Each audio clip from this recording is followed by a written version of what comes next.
influence, trying something out, and then leveraging it. I think one of the things that that is good to know in those things, it's kind of this test and experiment and learn campaign program. If something takes off, there's really the opportunity then to expand it across multiple screens. So you might start something on one screen, and it could be a mobile, it could be even a smart billboard, it could be a display ad. If something takes off in any channel, then that's a great opportunity to reimagine, oh, what would this look like if I also did it on 3 other screens? So I think that's some of the thinking that's built in that. That was, both of you guys made phenomenal points there. You're right, I mean, what's being done right now is very tactical. Say, hey, well, we can link these users up together, let's start measuring. But it is really missing that rich storytelling. Okay, let me pull the user through the purchase funnel based on what I've seen them do on each of the screen, and then optimize the mix of reach and frequency across those screens. And I think it will take a phenomenal idea to be able to exercise the pipes that have been put in place to do that. So one question I have is actually, how far away are we from a world where you can actually follow a consumer from screen to screen? Is that even possible today? Yeah, I mean, you don't follow them actually, but you're following an anonymous ID, and so that is happening today. We have bridged together 52 million consumers in the US across screens. So we never know who they are, but we have a common ID that has been able to link together their PC, their tablet, and their phone activity. But it does not include TV? It does not include TV. Okay. Well, I don't want to be followed everywhere, you know, and I think the privacy concerns are there, and I think it's hard to follow people who watch TV. The way that we typically measure stuff is if stuff's running on TV and multi-screens, if sales are going up during that window, we think that the plan holistically is working. But I think that that's integrated. So, sorry. Yeah, I think the question here is, what is the best way to deliver a great experience on each device? So I don't know that necessarily, I think part of it, in some situations you do want to just follow people and figure out, let's, serve them the same thing or repackage slightly across different platforms. And I think it makes a lot of sense in some scenarios. But the things that I'm looking for are the breakthrough ideas that are designed for platforms. And that's a little less of being able to follow people through, but more focusing on how do we create something really unique that goes across platforms. So we were actually talking about this, and there is one campaign that we didn't do, but I thought was well done across platforms. It's called Dumb Ways to Die, and a lot of you might be familiar with it. It's kind of a catchy YouTube sort of program. They developed a game on iPhone and iOS, which actually turned out to be extremely popular. So they were able to take this idea and reincarnate it in genuinely useful and interesting ways across platforms. So I think that's kind of the thing. If we can, on the ad side and the native unit side, if the platforms out there can imagine ways that we can, sure, maybe we know the same person, but more importantly, can we take advantage of the platform's strengths and do something a bit creative or interesting? I think that's my biggest hope. Well, I think as agencies and as clients, we have to start thinking of ideas that have the altitude to be able to work across all of these platforms. A lot of times we get briefs that are really tactical. I've got one client who the brief to the agency was, we make light and fluffy popcorn. And I'm sitting there going, all right, well, I don't know if I care about light and fluffy popcorn on my mobile device when I'm out on the weekend. So trying to ladder those kinds of thoughts up to bigger ideas, really thinking about how they'll travel across social and mobile and digital is really important, I think, for agencies to start thinking about. I think it's important for clients to start demanding those kinds of ideas. Coke, anybody, I'm sure people here have worked on Coke. If you walk in the room and you show them the TV spot, they kick you out. They really want you to show ideas that are elastic enough to live across all of these media touch points. And if you can't do it, they don't think you have an idea. And I think that's, if you take a look at what Coke does, I think they're probably one of the best brands using multi-screen marketing and storytelling. I want to change perspective a little bit. So in preparation for this panel, I looked at this segment a little more, and it struck me that, you know, if you look at the vendors out there, I mean, for sure, everybody says, yeah, sure, I can do multi-screen marketing, no problem. And it struck me that, well, I don't really know, if I was an advertiser, let's say I'm Colgate or I'm BMW, what are the golden rules for me? What are the pitfalls that I have to look out for when I pick a vendor for a multi-screen campaign? I don't think many clients pick a vendor for a multi-screen campaign. I sit in rooms now with 18 agency partners sitting around the table, and there's no real rule of engagement set. The client just hopes that everybody's going to be happy and sync up arms and come up with an idea together. And that doesn't happen. So I think if a client really wants a multi-screen endeavor, they've got to set the rules of engagement. They've got to say to the agencies, either you guys work together and here's a lead agency model, or the client has to become the CMO, CEO, chief creative officer of an idea. They have to be able to sit on top of the idea and say all of this work is coming together tactically to tell the same kind of story. That sounds like a recipe for disaster. I think that's actually what's happening in the industry right now. Right now, I think CMOs are the ones sitting across the table from 15 agencies, and they're looking at all of these different tactics, and they're trying to stitch stuff together. And I don't know, like I said, I think it works with Coke because they have really proficient people who are creative and strategic, making up these brand ideas. I don't know how many brands it's working well for. Yeah, I think that's the structure of how marketers and agencies work together is a big part of the quandary here. And I think that we've moved from sort of big agency relationships in some accounts, 30 years ago to best of breed across different areas. And I think there's going to be a little bit of a shift back, because I do think that what we've lost in having all these best of breed agencies is kind of the idea of creating these coherent, multi-screen, omni-channel programs, because our consumers don't only, most of the people I know do not only use a phone or only watch TV or only stand in front of a billboard in Times Square. But if you were to actually break out consumers based on specialties that are kind of split out now, you would think that there are a lot of consumers we're targeting who are very one-dimensional. So I think that what we need to do is kind of move back to this environment where we do provide this integrated experience. But I think the real challenge to that is proving that there's more value to that than doing something that is, wow, this is a fantastic mobile app, and this is a completely unrelated, fantastic TV ad or a billboard. So, but what is the value if they were all related? So that's some of the things we were trying to tease out in our restaurant study, and that's a lot of what everyone in this room needs to focus on. What is the value of these things, either by themselves or if they're integrated in some way? Yeah, so we're one of those offenders that say, that we haven't. What happens when the client and CMOs and all this disconnect happens is we get caught in the crossfire of, well, we don't know what our goal was, or hey, you didn't hit our goal, you never told us what the goal was. So we've seen a couple campaigns like that. So for us, I'd say that the golden rule would be do unto us as you would have done unto you, something like that. But have the goals ready, have them set, have them clear, and then it's easy to run a campaign, optimize it, and achieve those goals. When it's all black box and the client or the agency isn't sure, that's where campaigns go off the rails. But all of this tells me that if you look at a campaign, all the way from creating the creative, media planning, trafficking the campaign, measuring the effectiveness, it seems like there's almost zero integration across the screen. Is that true? And if so, what can be done about it? I think when you take a look at Hollywood, they do a decent job of integrating across screens, but that's because they already have their story arc figured out and they're making content. So they're pushing it across multi-screens, and that content fits together because it's for a movie or it's for a video game even. I think when you as a client and agency need to construct that, it's really hard.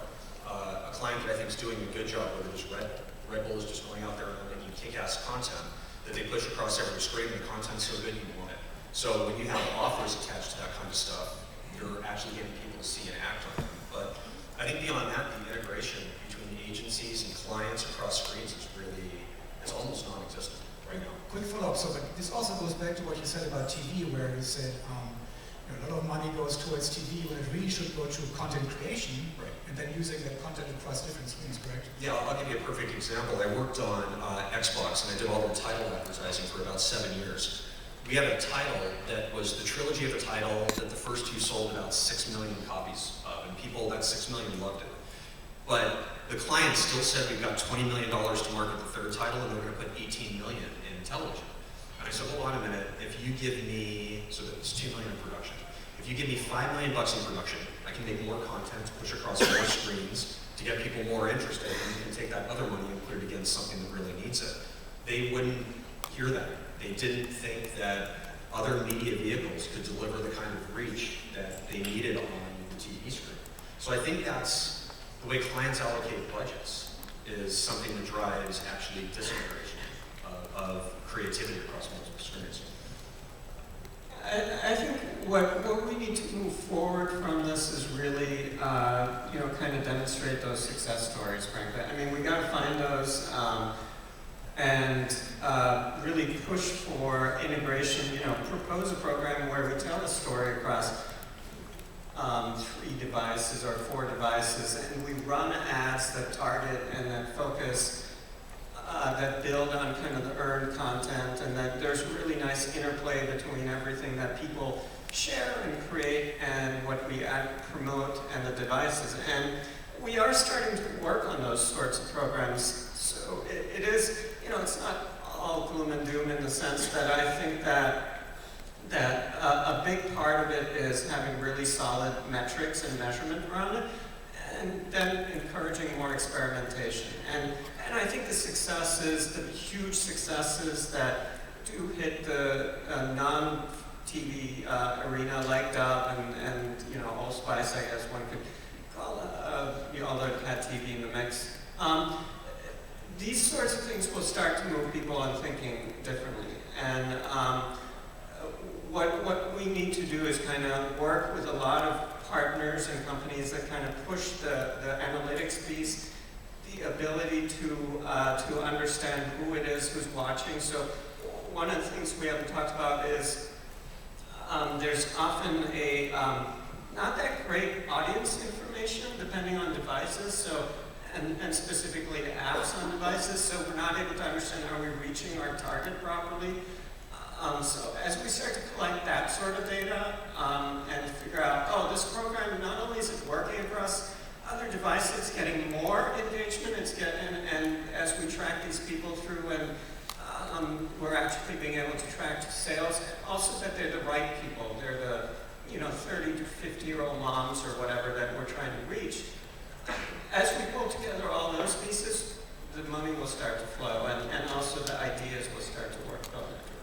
Not to forestall your answer, but if in your answer you could also talk to where are we at with mobile targeting anyway these days? Yeah, sure. So I don't think it's doom and gloom at all. I think we're in the very early innings of multiscreen, and I think it's off to a phenomenal start. But a lot of things that we've talked about are just getting in place.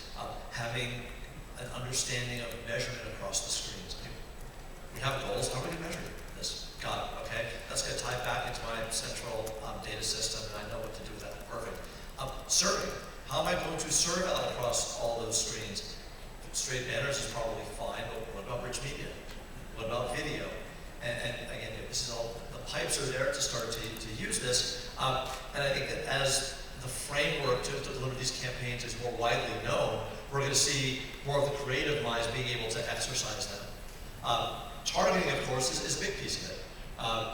Because the online world has very rich and deep targeting that is a combination of first-party data and third-party data. I think in mobile, Millennial needed with the combination of what JobTab had put together and what Millennial has the largest and the deepest set of targeting that is very similar and familiar to what the online buyers are used to. So when you say that targeting isn't available at mobile, it actually is. And what we've been able to do is take all the first-party data that Millennial has from the rich SDK footprint that's out there, 49,000 apps. So that's great first-party raw signal that we're able to process. And then through the JobTab assets, we had recreated a third-party data ecosystem in mobile, the way it's done online. So we've been bridging data from all of your favorite data sources, whether it's Polk Automotive data for the auto manufacturer world, Data Logics, who brings the grocery store affinity cards, and the credit card data. So 20 different data partners that can describe with very good precision what a consumer's demographics, brand affinities, lifestyles are like. And we've made that available in mobile. So you can just have that first party and third party data. And the targeting is quite rich today in mobile. And now you start to talk about the ability to do that across the screens. And so what we have seen with sort of cross-screen campaigns that we have run is that our advertisers are looking to surface their target audience. So you have an automotive manufacturer who's going to target a user whose lease is coming up and they're in market for a new luxury SUV. Well, they're going to surface those users on each of the screens, and then they're going to retarget those consumers across the screens, driving a higher engagement and ultimately a lower funnel activity cost. All right, last question before we open it up to questions from the audience. So I'm going to put you on the spot for a couple of minutes. Everybody likes to succeed, but then once in a while everybody fails. God knows I failed spectacularly sometimes. Maybe we can learn from your experience. Tell us about your greatest failure when it comes to multi-screen and what you learned about it. Well, that means is flawless execution. No, I think for us in the cross-screen world, the move from being a mobile-first ad platform into the online space brought some new challenges.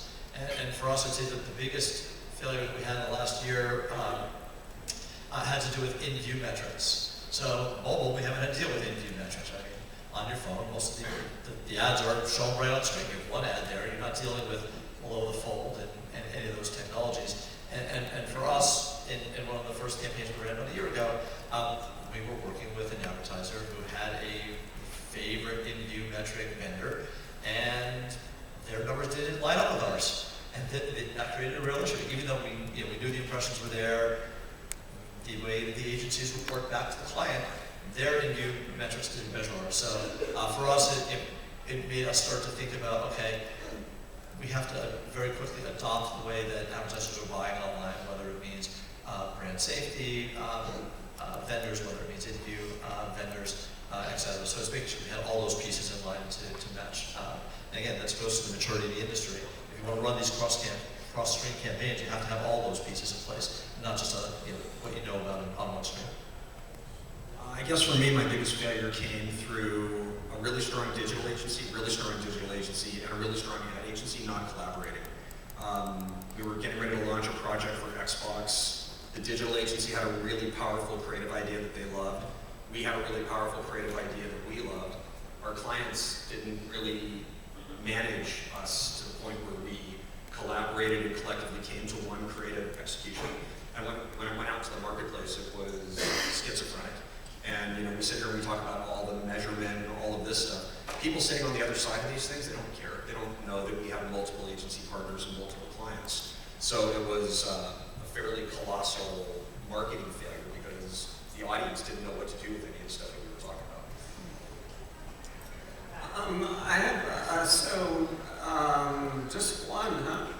Okay, not that we've had more than one failure in the last few years, but I think one that I sort of remember, we were working with a brand that this was kind of when the whole zombie thing kind of took off in media. So this brand wanted to put zombies into an app that was supposed to kind of extend an experience. And so I think the biggest thing that we didn't do is probably push forcefully enough in integration. Again, talking back to that your messaging across platforms and screens really needs to be tightly integrated. This just didn't work with the rest of their storylines, so it actually progressed quite a bit, and so we ended up killing it finally when it got to a certain level, but But I think the big disappointment is kind of that we weren't able to kind of position it, change it around, and kind of sell this idea of consistency across channels.